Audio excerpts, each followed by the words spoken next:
Servus Leute, ich bin's wieder, Francisco. Herzlich willkommen zu diesem Video und auf diesem Kanal. Normalerweise, wenn man Herping macht, also Tiere sucht, geht man ja in den Wald, an den See, ans Moor oder vielleicht zu einer Legesteinmauer. Das ist so das Gewöhnliche. Aber heute sind wir mal in einem ganz anderen Gelände unterwegs. Und zwar, wie ihr sehen könnt, einfach beim Feld, also bei einem Getreidefeld.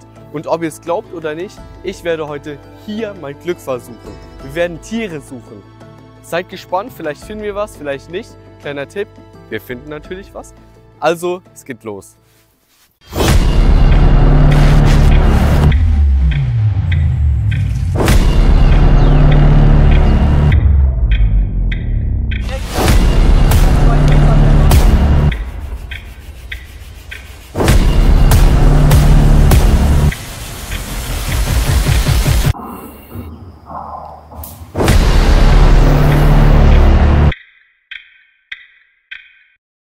Hier seht ihr jetzt erstmal ein Tier, das man auch so in so einem Getreidefeld erwarten würde. Aber wenn man genau hinschaut, kann man schon langsam erahnen, worum es hier eigentlich geht.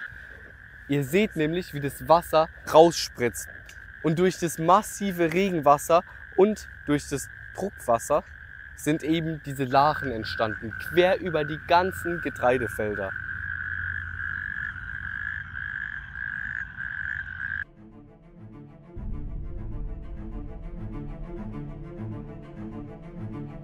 Wir befinden uns hier nämlich gerade ganz in der Nähe des Rheins. Und durch den massiven Regen und auch durch das massive Druckwasser einfach sind riesige Flächen an Lachen entstanden, eben auf generell freien Flächen, aber auch in den Getreidefeldern. Und das ist das Besondere. Leute, es ist wirklich kein Scherz. Ich habe mir heute wirklich vorgenommen, hier mitten im Kornfeld einfach wunderschöne, besondere Amphibien zu finden. Es wird richtig krass. Ich mache mich jetzt schon mal auf die Suche. Jetzt hat es so viel geregnet, dass hier alles voll mit Wasser ist. Also man sieht es von außen überhaupt gar nicht. Man würde es auch gar nicht ahnen, wenn man es nicht hören würde. Hier ist alles voll mit Kreuzkröten. Die haben es für sich genutzt und laichen jetzt hier alle ab. Jetzt müssen wir die finden und fotografieren. Ich will sie euch unbedingt zeigen und ich werde sie euch auch zeigen. Aber hier kann ich jetzt leider nicht rein, weil es unglaublich schwer wäre, die durch die ganzen Halme zu filmen. Die würden dann direkt abhauen. Und ich will natürlich auch nicht den Bauern hier alles platt trampeln. Deswegen werde ich da hinten weiter suchen und dort werde ich auf jeden Fall welche finden für euch. Da hinten sind nämlich viel offenere Flächen, wo nicht so viel Getreide ist. Da kommt man gut hin und dort werde ich jetzt welche suchen. Ich höre sie auch schon und dann kriegen wir coole Aufnahmen für euch. Schaut mal Leute, da ist jetzt zum Beispiel so eine Stelle, die hat sich gerade voll bewegt, also die Halme haben sich bewegt. Leute, schaut mal, hier ist ein schönes Exemplar von den Kreuzkröten und Kreuzkröten sind sogenannte Explosivlaicher. Das heißt, die laichen sehr spontan, bei spontanen Gelegenheiten. Wie zum Beispiel jetzt hier im Juni, da hat es plötzlich ziemlich viel geregnet, es gibt Hochwasser und jetzt hört man die überall hier rufen, man sieht die Kröten überall, man sieht Laichen und teilweise sogar schon ein paar Kaulquappen. Und das ist eben deren Strategie, weiterhin hier zu bestehen. Andere Froscharten oder Amphibien generell, die laichen zum Beispiel in dauerbestehenden Gewässern, zum Beispiel im See oder so. Und der Name kommt daher, dass sie eben hier diesen Strich über dem Kreuz hat. Daher kommt der Name. Und auch wenn die im Wasser drin sind, zum Beispiel hier, dann kann man eben diesen Strich oft ganz gut sehen, weil er eben hell ist. Und dann erkennt ihr die ganz gut. Dann haben sie noch diese rötlichen Punkte, das sind so die Merkmale. Und eben auch diese wunderschönen gelben Augen. Ich laufe hier so entlang, dann finde ich was super krasses. Hier einmal von dem ganzen überschwemmten Getreidefeld fließt hier das Wasser rüber, hier entlang und fließt hier einmal quer am anderen Feld vorbei. Und dann komme ich näher und da ist einfach alles voll mit Kaulquappen. Alles voll. Schaut mal von oben, die ganzen schwarzen Flächen, das sind alles Kaulquappen. Da schaut mal da, wie viele. Und irgendwo da sind die Eltern. Hier seht ihr jetzt, dass die Kreuzkröten auch wirklich super kleine Gewässer zum Laichen annehmen.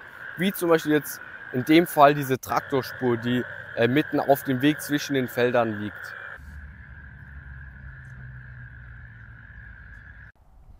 Schaut Leute, und an alle, die immer sagen, Artgerecht ist nur die Freiheit. Hier kann man es richtig gut sehen. Die haben es leider nicht geschafft, weil es voll schnell ausgetrocknet ist. Die haben es fast geschafft. Wenn die Glück haben, könnten die es wirklich noch schaffen, sich umzuwandeln. Also wir hoffen alle, es regnet noch ordentlich, dann schaffen die das. Und ihr seht, auch die hier sind viel, viel größer als die da hinten.